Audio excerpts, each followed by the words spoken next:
My family pretends to forget my birthday every year, but after I took control and celebrated myself, they tried to guilt their way back in. Hey, so 25M, don't know about you guys, but birthdays have always been a weird thing for me. Some people barely care about them, but for me, they've been a sore spot for as long as I can remember. It's not about wanting some huge celebration or tons of gifts. It's about the principle. Growing up, birthdays were a clear reminder of how much I didn't matter in my family. I'm the middle child. If you're also the middle kid, you probably get where I'm coming from. My older brother, Alex, and my younger sister, Mia, were treated like royalty. Alex was the golden boy, so his birthdays were massive events. We're talking theme parties, custom cakes, and a guest list that looked like the whole town was invited. Mia, on the other hand, was the baby of the family. Her birthdays were equally ridiculous. Balloons, decorations, and even one year where they hired a live band for her Sweet 16. And me? Well, let's just say my birthdays didn't get the same treatment. If I was lucky, my mom would grab a cake from the grocery store at the last minute. If I wasn't, my birthday was just another day. No balloons, no gifts, no acknowledgement. The first time it really hit me was when I turned 8. Alex had just had this massive party for his 10th birthday. A superhero theme with costumes, a magician, and even party favors that were cooler than any toy I owned. So, when my birthday rolled around a few weeks later, I thought, okay, maybe this year they'll do something small but nice. I wasn't expecting anything fancy, but I thought at least there'd be a cake. But nope, nothing. Nada. We sat at the dinner table, and my parents spent the whole time talking about Alex's soccer game. I sat there quietly, waiting for someone to say, "Hey, isn't it your birthday today?" By the end of dinner, I couldn't take it anymore and asked, "Did you guys forget?" My mom barely looked up and said, "Oh, sorry. We've been so busy. We'll make it up to you next year." They didn't. Then it became a pattern. When I was about 13, we were out for a family dinner, and the waitress casually asked if there were any birthdays coming up.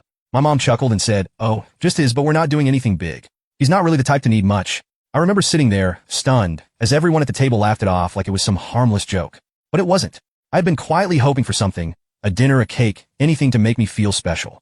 Instead, I got my mom openly declaring to a stranger that I wasn't worth celebrating. Every year after, that was the same story. Alex and Mia got these over-the-top parties, while my birthdays were either forgotten or reduced to an afterthought. By the time I was in high school, I stopped expecting anything. I'd save up some allowance money and buy myself something small, just so it felt like someone cared. I tried to act like it didn't bother me, but deep down it did. It wasn't just about the birthday parties. It was what they represented. Every year, I was reminded that I wasn't as important as Alex or Mia. I wasn't the golden child or the baby of the family.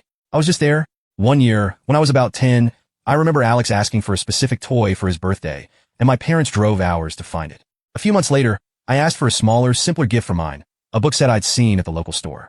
My mom brushed me off, saying books are too expensive. Maybe next year. I later found out she'd bought me a dollhouse that cost twice as much, just because she'd asked for it. That was the moment it hit me. It wasn't just that I was being overlooked, I wasn't even being considered. Fast forward to this year.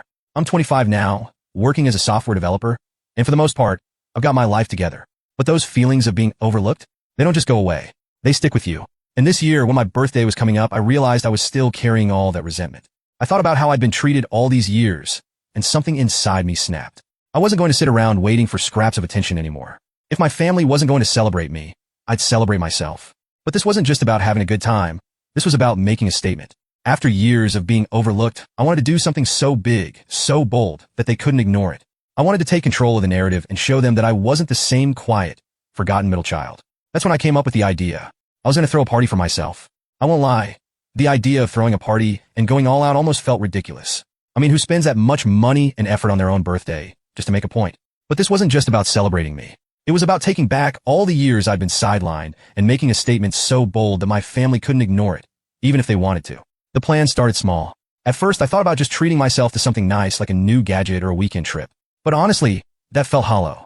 Buying myself a gift wouldn't fix anything. It wouldn't undo years of feeling overlooked. I needed something bigger, something that wasn't just for me but could also send a message. That's when the idea of the cruise came to me. I started looking into luxury cruises, the kind that make you feel like a millionaire, even if it costs you months of savings. Balcony suites, 5-star dining, spa treatments, the works. I didn't care how much it cost. This wasn't just a vacation, it was a declaration. I also wanted to build up to the big reveal. It wouldn't just be a regular birthday party. I wanted it to be classy, something that felt more like a celebration of breaking free from the past. I imagined a slideshow playing in the background, showing all the forgotten birthdays, followed by the announcement of the cruise. It was petty, sure, but also poetic in a way. Once the idea was solid, I started planning. I booked a small but elegant venue. Nothing over the top, just enough to set the mood. I hired a caterer to provide a spread of finger foods and desserts that would make anyone jealous. And I started working on the slideshow, pulling together photos from old birthdays where my family had either done the bare minimum or nothing at all. One thing was certain, everyone in the family would be invited. But my parents' names would be mistakenly left off the list. I wasn't trying to burn bridges, but I also didn't want their half-hearted participation ruining the vibe. Instead, I invited my extended family, cousins, aunts, uncles, and a few close friends who had always been supportive. These were the people who'd actually cared about me over the years, even if they hadn't known the full story. To build up some hype, I started posting vague teasers on social media. Big announcement coming soon, I wrote. Stay tuned. My friends were in on it, commenting things like, can't wait, and this is going to be epic. Meanwhile, my family group chat was the usual updates about Alex's promotion and Mia's vacation photos. Not a single mention of my upcoming birthday. I started to feel a mix of excitement and nerves. What if the party was a flop? What if no one showed up? Or worse, what if they did show up and didn't get it? My friends reassured me that it was going to be amazing. You deserve this, one of them said. And honestly, it's about time you stood up for yourself. As the day approached, I finalized all the details. The slideshow was ready, the food was ordered, and the decorations were set to arrive the morning of the party. I even had a custom banner made that said, celebrating me in bold letters. It felt a little self-indulgent, but that was kind of the point. The night before the party, I got a call from my mom. For a second, I thought maybe she'd remember my birthday. But no, she wanted to know if I could help out with Alex's party the following week. I told her I had plans and hung up. The next morning, I woke up feeling a strange mix of emotions. Part of me was excited. This was finally my chance to take control of my own narrative. But another part of me felt almost guilty. Was I being too dramatic? Was this just going to create more problems with my family? I shook off those thoughts and focused on the task at hand. As the guests started arriving, I felt a wave of relief. People actually showed up. My cousins, aunts, uncles, and friends all came, dressed nicely and smiling. They seemed genuinely excited to be there, which was more than I could say for any birthday I'd had before. When the party started, I made sure to play it cool. I wanted everyone to relax and enjoy themselves before I gave my announcement. My buddies helped set the tone, hyping the event without giving too much away. I could hear people asking questions like, what's the big announcement? And did you hear he's planning something crazy? The suspense was building exactly how I wanted it to. About an hour into the party, when the room was buzzing with conversation, I decided it was time. My friend Josh grabbed the mic and tapped it a few times to get everyone's attention. All right, everyone, settle down. It's time for the main event, he said with a grin. I stepped up, trying to keep my nerves in check. Public speaking wasn't really my thing, but this wasn't just any speech. It was my moment. I started with a few thank yous, keeping it light. First of all, thank you all for being here. It means the world to me. You guys are the ones who've always supported me. And honestly, I couldn't ask for a better group of people to celebrate with. Then I shifted gears. I want to take a minute to talk about why this birthday is so important to me. I began looking around the room. Growing up, birthdays weren't exactly a big deal in my family. Well, not my birthdays anyway. For years, I got used to being the kid who got a grocery store cake, if that. My brother and sister had these huge celebrations, and I was always kind of forgotten. At first, I told myself it didn't matter, but over time, it did. The room went quiet, and I could see some of my extended family nodding, like they were starting to get it. I spent years pretending it didn't bother me, but it did. Every year, I'd sit there, waiting for someone to say, hey, let's do something special, and it never happened. So this year, I decided to change that. This year, I decided to celebrate myself the way I deserve to be celebrated. At that moment, I clicked the remote, and the slideshow began. The first images were of my past birthdays, or lack thereof. Pictures of a sad store-bought cake, a blurry shot of me sitting alone at the table, and one where I wasn't even in the frame because nobody bothered to take a picture of me. Each slide told its own story, and by the time it reached the last few years, the room was dead silent. Then the next slide showed the cruise ship I'd booked. The screen filled with photos of the luxurious balcony suites, the fancy restaurants, and the tropical destination. A murmur spread through the room as people started realizing what I'd done. The final slide read, "Happy birthday to me, a new beginning." The room erupted into cheers and applause. People clapped, whistled, and came up to hug me. My cousins were the first to congratulate me, saying how proud they were that I'd done something so bold. A few of my aunts and uncles chimed in, saying they had no idea things had been so bad for me growing up and that they were sorry they hadn't noticed. Josh, always the hype man, added, "Dude, this is legendary. You're setting the bar so high for birthdays that none of us can compete." I truly enjoyed it and felt like finally I was being celebrated for who I was, not just as an afterthought. It wasn't just about the cruise or the party. It was about finally standing up for myself and saying, I matter too. Everything about the party was posted on social media, photos and videos, and I couldn't stop thinking about my family's reaction. I knew they'd be upset, but part of me had hoped they'd at least take a moment to reflect on why I'd done this. Instead, they doubled down, making it about them like they always did. By the time I got home, my phone was filled with messages. My mom's texts were the first I saw. The tone was exactly what I expected, dripping with guilt tripping. "I can't believe you didn't invite us. After everything we've done for you, this is how you repay us?" The message hit me like a slap. Not because it hurt, but because it was so predictable. It was classic mom. Twist the narrative and make herself the victim. Then there was Mia's message. "Do you really think this was necessary? A little over the top, don't you think?" Her words oozed condescension, as if she couldn't comprehend why I would want to make a big deal out of my birthday. Coming from someone who'd had a sweet 16 that rivaled a wedding, the irony was almost laughable. Alex's message was the cherry on top. Nice move, making it all about you. Real mature. I could almost hear the smugness in his voice, like he was trying to remind me of my place in the family hierarchy. Alex was the golden boy, the one who could do no wrong. In his mind, I had crossed some invisible line by daring to make myself the center of attention. I didn't reply to any of them. Not yet. I needed time to think, to decide how, or if I even wanted to respond. But the text kept coming. My mom started calling, leaving voicemails about how hurt she was and how she never raised me to be so selfish. Mia followed up with a snarky message. Don't worry. We'll make sure to keep the spotlight off you next time. Even a few extended relatives chimed in, asking why I hadn't invited my parents. It was like a coordinated attack. On the other hand, the group chat with my friends was lit up with messages praising the party and hyping up the cruise. When are you leaving? Send us pics of every fancy meal you eat. It felt good to have people in my corner, especially when my family was so determined to drag me down. Later that night, I was at home, finally winding down when my parents showed up. I opened the door, and my mom barged in before I could even say anything. So, this is what you've been up to? A big celebration for yourself? No invite for us? My dad stood behind her, shaking his head. All this for a birthday? Really? He said, like I'd done something outrageous. My mom started going off about how hard they tried to make things fair growing up and how I was ungrateful for not including them. I didn't argue. Instead, I grabbed my phone, pulled up the group chat from the week before, and showed them the messages where everyone was hyping up my siblings' lives while completely ignoring my birthday. This is why, I said simply. Because I was tired of being ignored. They stammered for a bit, throwing out excuses about being busy and assuming I didn't care. I wasn't having it. You didn't forget, I told them. You just didn't care enough to remember. When they realized I wasn't backing down, they left in a huff. Over the next few days, I focused on preparing for the cruise. I packed my bags, finalized my itinerary, and made plans with a couple of friends who were coming along. This wasn't just a vacation. It was a celebration of reclaiming my life. But my mom didn't leave me alone.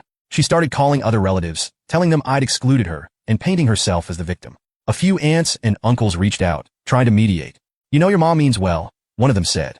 She's just hurt because she feels left out. Another said, family is family. You should try to work things out. It was exhausting. I wanted to tell them all to back off, to let me live my life without their unsolicited opinions. But instead, I gave non-committal responses. I'll think about it, I said, knowing full well I had no intention of caving. The day of the cruise finally arrived, and I was buzzing with excitement. After everything with my family, this trip felt like a clean slate, a chance to celebrate myself without any of the usual baggage. We boarded the ship mid-morning, and the sheer scale of it blew me away. The place was massive. Over the next few days, the cruise became everything I'd hoped it would be. On the third night, after a particularly fancy dinner, Josh raised his glass and said, to the man of the hour, finally taking what he deserves, Lisa chimed in, you've come a long way, and honestly, we're just here for the ride. Proud of you, dude. I hadn't realized how much I'd needed to hear that. For so long, I'd let my family's treatment define my self-worth. But here, with people who genuinely cared about me, I felt like I was finally breaking free from that. Back on land, though, reality started to creep back in. My phone was overflowing with messages from my family, and it was clear they weren't letting this go anytime soon.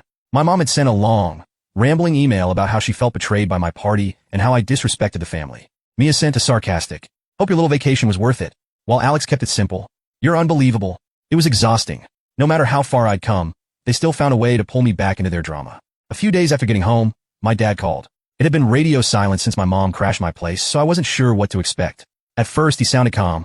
Hey, just checking in. How was the trip? I told him it was great, and it felt normal like we were just talking. Then he dropped it. You know your mom's really upset, right? She feels like you blindsided her. There it was. I sighed. Dad, this wasn't about her.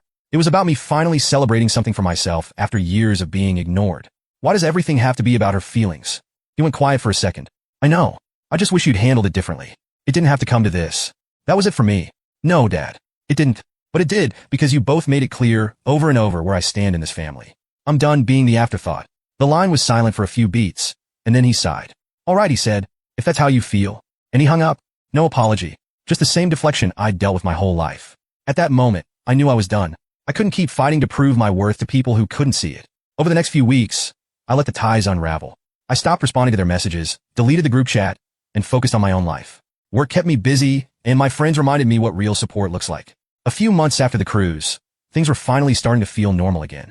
Cutting ties with my parents had been the best decision I ever made. No more guilt trips, no more favoritism, no more bending over backward for people who never bothered to meet me halfway. Life was good, and Emma, my girlfriend of 3 years, was at the center of it.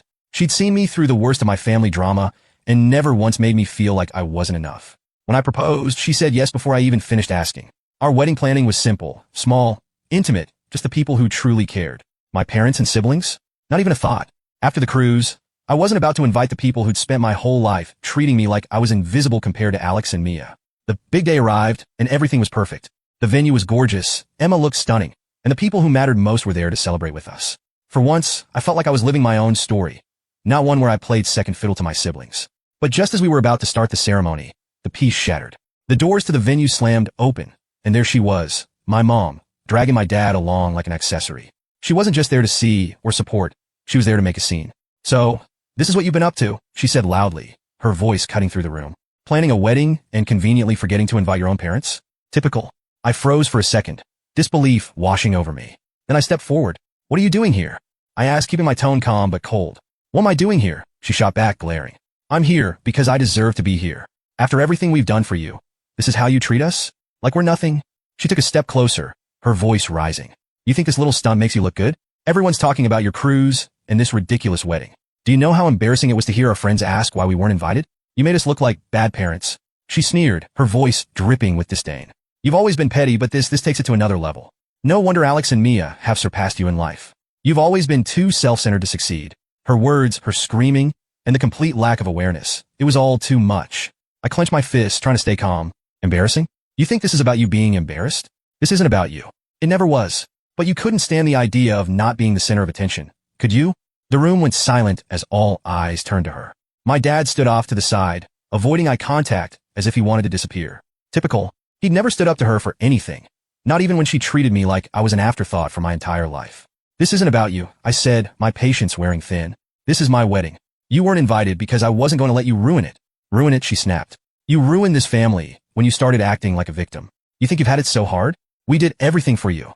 And what do we get? Nothing.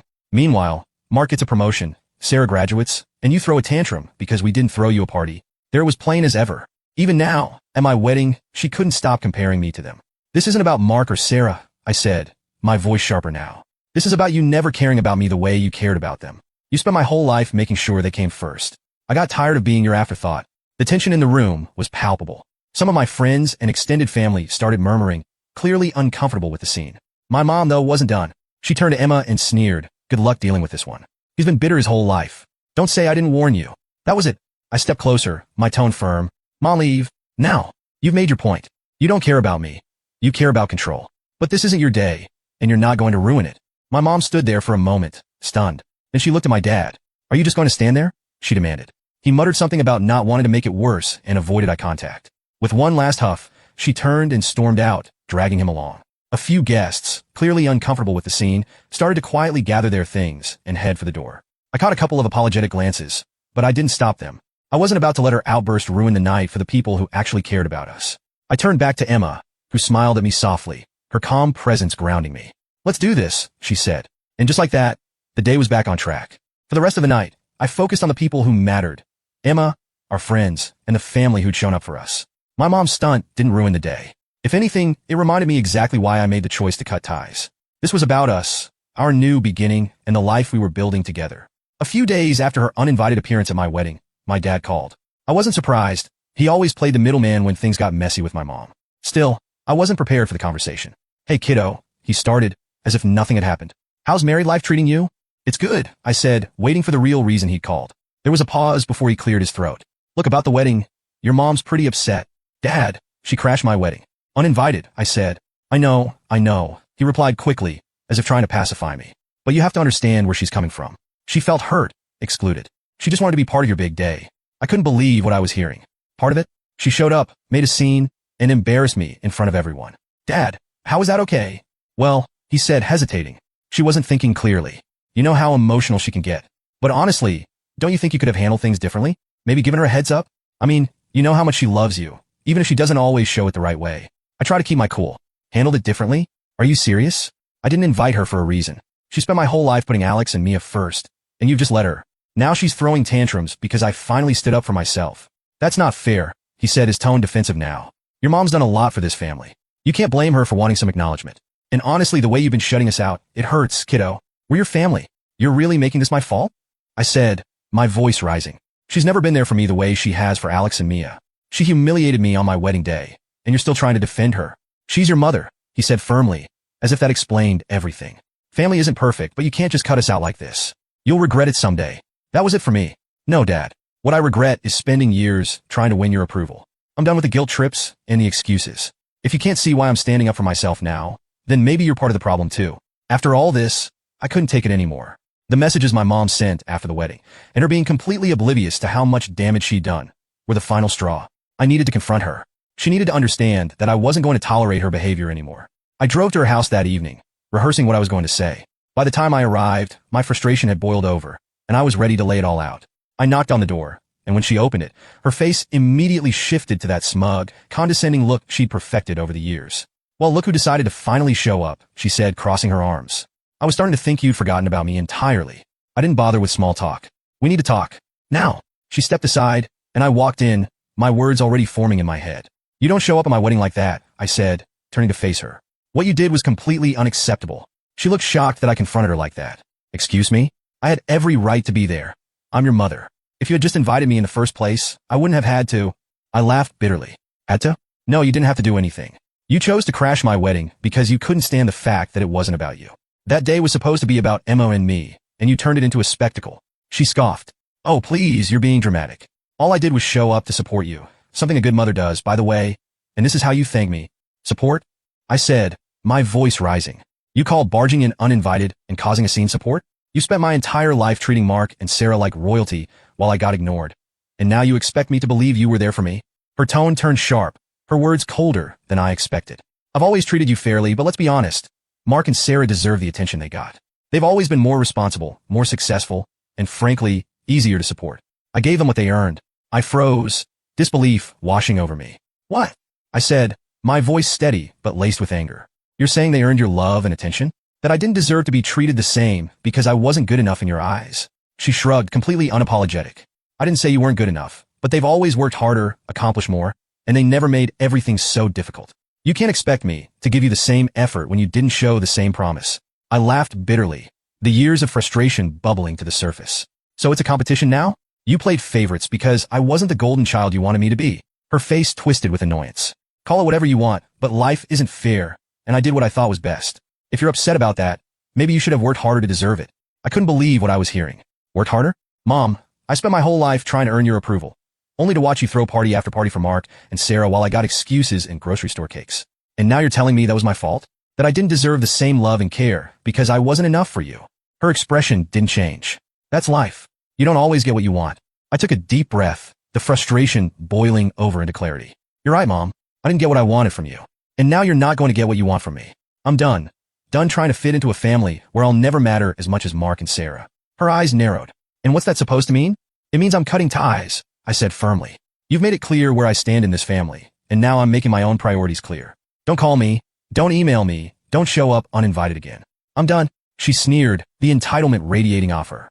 "You'll regret this, cutting off your family. You'll come crawling back when you realize you can't do it alone."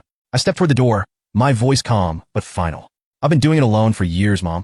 The only difference now is that I'm not pretending anymore." I walked out, not looking back. The weight I'd carried for so long felt like it had been lifted. I wasn't angry anymore. I wasn't hurt. I was just done. That night, I went home to Emma and told her everything. She listened quietly, then hugged me, reminding me that I wasn't alone. She was right. I had her, my friends, and the family I'd chosen.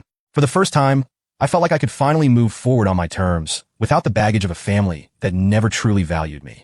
I've cut ties not just with my mom, but with the entire family dynamic that has held me back for so long. I'm done chasing their approval or trying to fit into a role they never really wanted me to play. My focus is on Emma, my friends, and the life I'm building with the people who truly care about me.